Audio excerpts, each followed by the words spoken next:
마태복음 9장 14절에서 17절까지 말씀 함께 읽고 오늘 이 새벽 아침 첫 시간 하나님의 은혜를 나누겠습니다. 그때에 요한의 제자들이 예수께 나와 이르되 우리와 바리새인들은 금식하는데 어찌하여 당신의 제자들은 금식하지 아니하나이까? 예수께서 그들에게 이르시되 혼인집 손님들이 신랑과 함께 있을 동안에 슬퍼할 수 있느냐? 그러나 신랑을 빼앗길 날이 이르리니 그때에는 금식할 것이니라. 생배 조각을 낡은 옷에 붙이는 자가 없나니 이는 기운 것이 그 옷을 당기어 헤어짐이 더하게 되며 새 포도주를 낡은 가죽 부대에 넣지 아니하나니 그렇게 하면 부대가 터져 포도주도 쏟아지고 부대도 버리게 됨이라. 새 포도주는 새 부대에 넣어야 둘이 다 보존되느니라. 아멘. 의미를 살려서 유지하려면 반드시 형식이 필요합니다. 의미가 아무리 좋아도, 뜻이 아무리 좋아도 형식이 잘못되어 있으면 의미가 제대로 전달될 수가 없습니다. 그래서 의미를 살려서 그 의미를 잘 유지하려면 반드시 좋은 형식이 꼭 필요합니다. 형식이 없이 의미가 전달되고 지켜질 수는 절대 없습니다. 형식도 의미가 없다면 아무런 쓸모가 없습니다. 형식이 아무리 좋아도 아무런 의미가 담겨져 있다면 그 형식은 쓰레기와 같습니다. 어디에도 쓸 데가 없습니다. 그 형식을 아무리 빛나게 만들지라도 의미가 전혀 담겨있지 않기 때문입니다. 그래서 서로에게 이 두 가지, 의미 그리고 형식, 이것은 항상 필요로 합니다. 하지만 그 가운데에서도 균형이 아주 중요합니다. 형식이 너무 지나치면 의미가 죽습니다.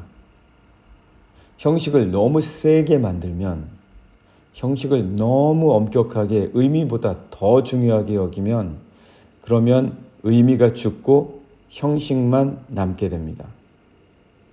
의미가 너무 지나치게 강조되면 역시 또 형식이 죽게 되죠. 의미를 너무너무 지나치게 강조하다 보면 그렇게 된다라는 것입니다. 예수님의 제자들이 금식을 하지 않습니다.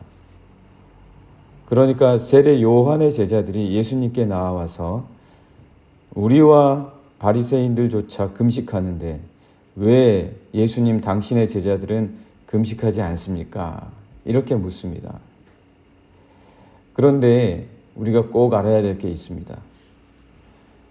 모든 것의 중심은 예수님 아닙니까? 예수님이 중심이십니다. 예수님을 중심으로 금식하려면 금식도 해야 되고 또 금식하지 않고 먹고 마시려면 예수님 중심으로 하는 겁니다. 우리가 교회에서 금식할 때는 예수님 때문에 하는 거예요. 예수님 없이 하는 금식은 아무런 의미가 없습니다.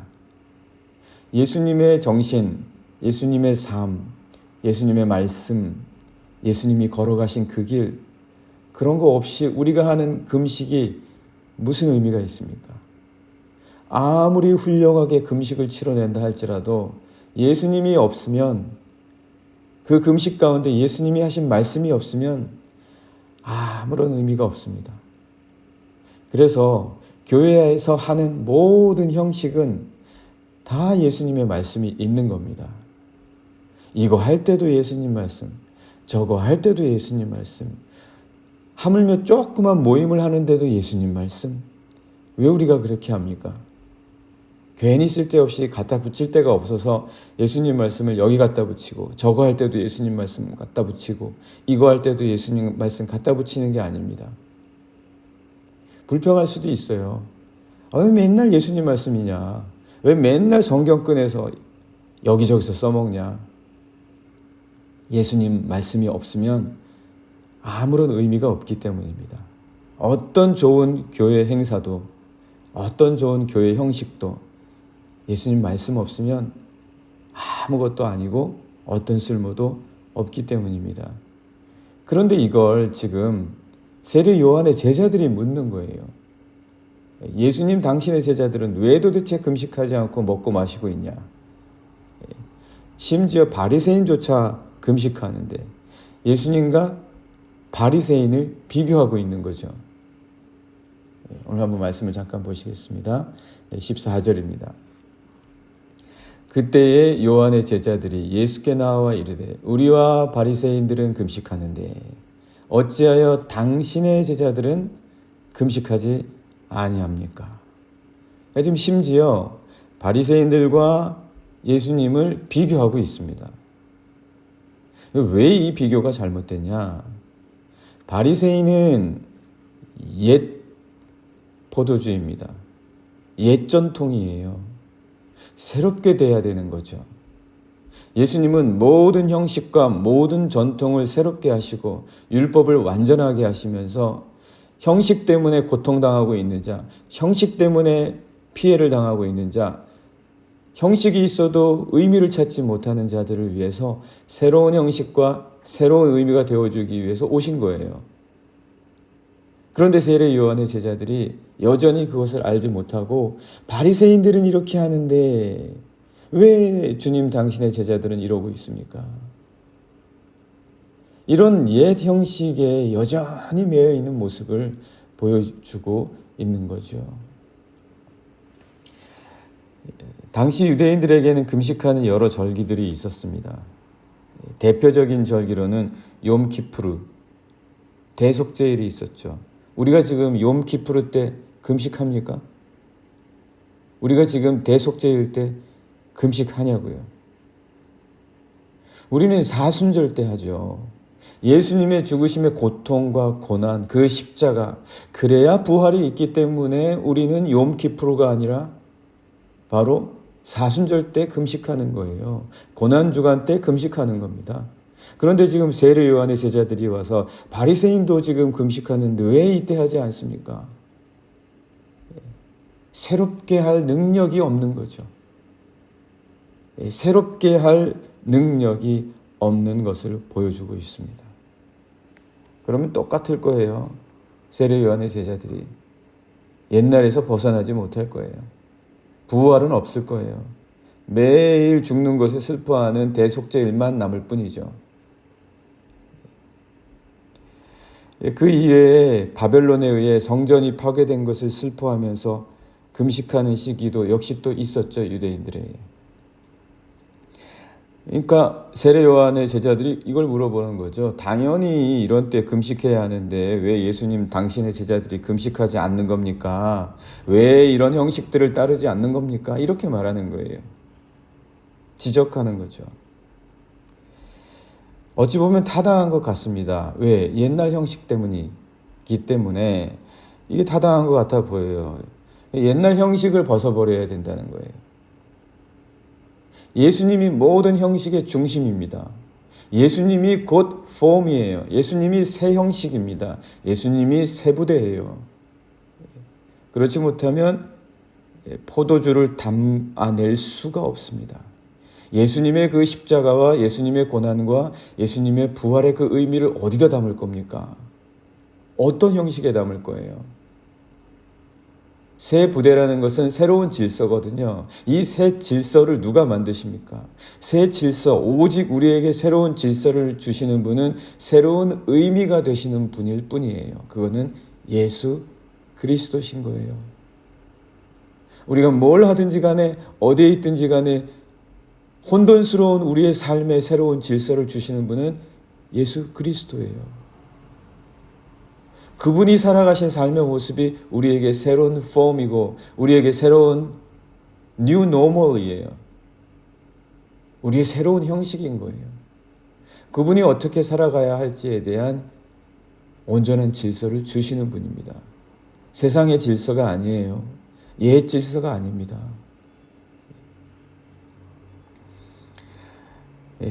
그래서 이 세례 요한의 제자들은 주님이시라면 더 금식하면서 하나님께 가까이 제자들이 갈 수 있도록 가르치고 도우셔야 하지 않겠습니까? 이렇게 묻는 거예요. 이 바리새인들이 하는 얘기라는 거예요. 바리새인들이 하는 얘기. 예수님이 모든 형식과 의미의 중심이라는 것을 인정하지 않으려는 거죠. 그래서 그들은 크게 오해하고 있었다. 그들은 여전히 옛사람들이었고 바리새인들조차 하는데 라는 이 말은 그들의 옛 모습의 결정타였죠. 적어도 세례 요한의 제자들이라면 주님을 이해할 수 있어야 했는데 주님은 이해하지 못하고 바리새인들은 이해한다. 오늘 우리가 세상에 살면서 세상은 이해하는데 하나님의 말씀은 어려워하는 거예요. 교회는 이해하지 못하는 거예요. 세상은 이해해요. 세상에는 굉장히 사랑해요. 세상은 정말 너그러워요. 세상한테는 다 받아들이고 세상은 이럴 수 있다고 말을 해요. 그런데 교회는 조금도 용납을 못해요. 교회는 이해하려고 하지 않아요. 교회는 받아들이지 못해요. 세례 요한의 제자들의 모습과 다를 바가 없다. 주님은 말씀하십니다. 혼인집 신랑이 있는데 금식할 수 있냐? 그러나 신랑을 빼앗기면은 금식하게 될 것이다 라고 하십니다. 금식하는 절기에 금식하다가도 혼인 시기가 잡히고 신랑이 오면 금식을 멈춥니다. 금식을 멈춰야 그 혼인에 대한 존중과 예의가 되는 거죠.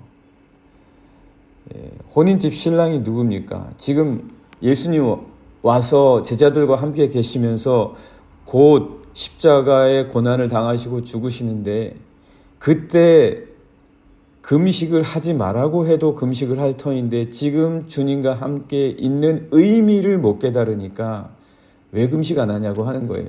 지금 혼인집 신랑으로 와서 계신데 주님께서 주님이 오신 의미를 못 깨달으니까 엉뚱한 이야기를 하는 거죠.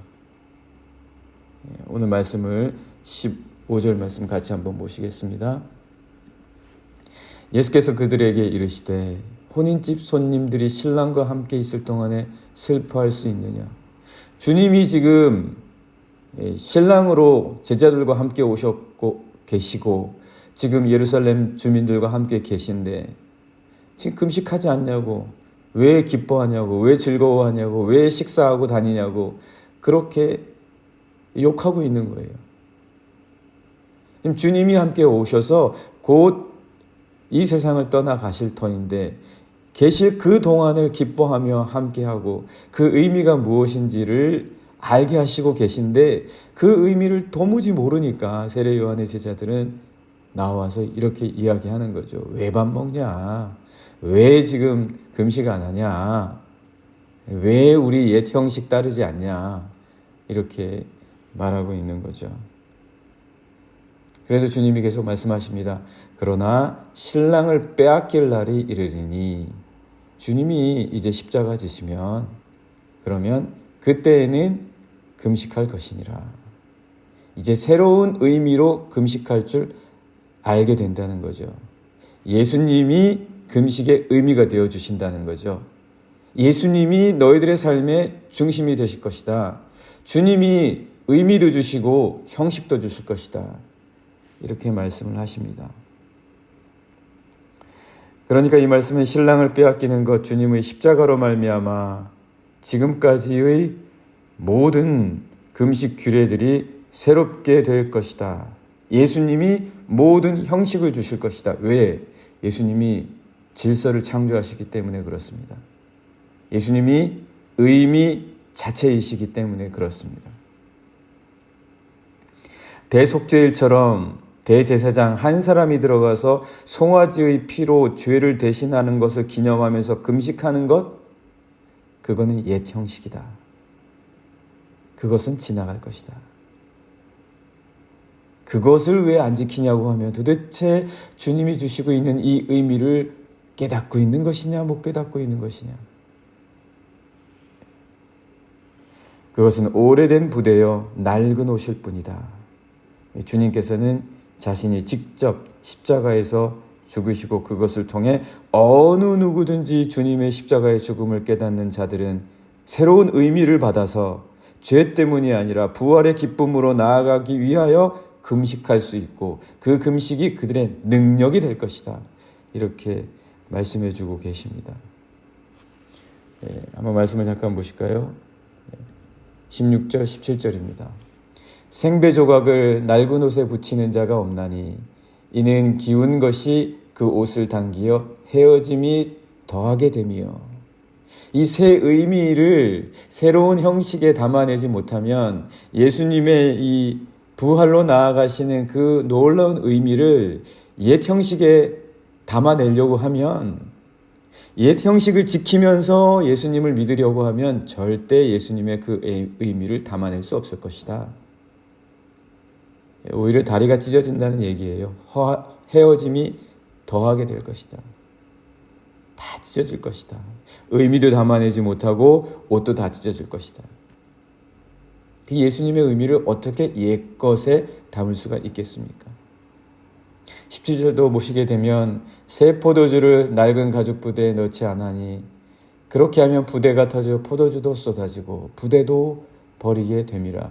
아니 예수님 믿는다면서 왜 옛 모습을 계속 가지고 있냐고요.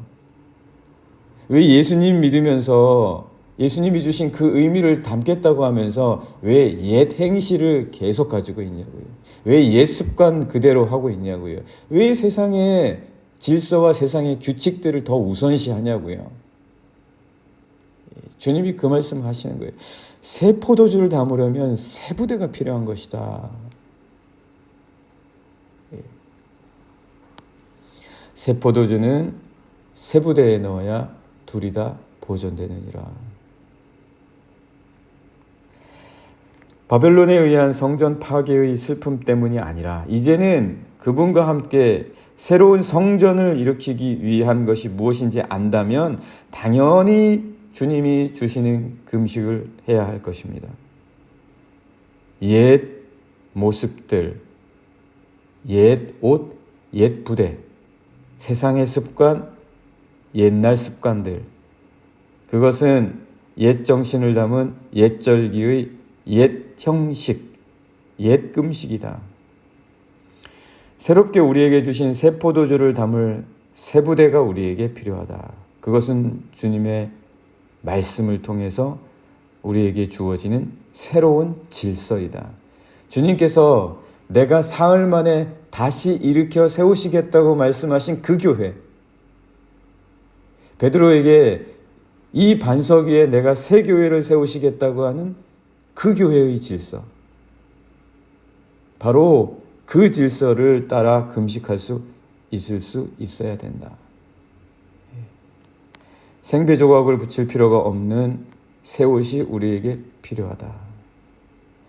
주님은 형식을 지나치게 하시는 분이 아닙니다. 주님은 새로운 질서를 통해서 형식 자체가 되시는 분입니다.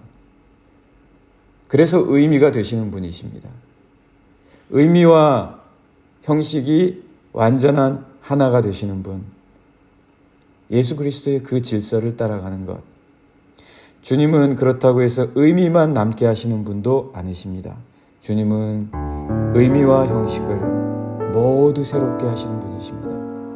오늘 우리에게 의미가 사라질 때 예수님의 형식을 따라가야 의미가 다시 돌아옵니다. 오늘 우리에게 형식이 다 사라질 때 예수님의 말씀으로 의미를 찾아야 됩니다. 그래야 혼란스러워지고 무너진 우리의 삶의 형식들이 다시 새롭게 됩니다. 의미와 형식, 이 모든 것의 중심이 되시고 우리에게 그것을 허락해 주시는 분, 바로 우리 주님이십니다. 그 주님이 주시는 새 포도주의 새 부대를 담으시는, 오늘 그래서 이렇게 기도하면 좋겠습니다. 주님, 제 형식이, 제 삶의 형식이 희미해지고 무너졌습니다. 주님의 의미를 저에게 허락해 주십시오. 그래서 새로운 질서로 새 형식을 세워주십시오. 주님, 제 삶에 의미가 없습니다. 저에게 새로운 형식을 허락해 주시고 분명하게 보여주셔서 저에게 새 형식과 그리하여 의미를 지켜낼 수 있는 자가 될 수 있도록 오늘 하루 주님이 주시는 형식과 의미를 찾아내는 자가 되게 해주십시오. 같이 기도하시겠습니다.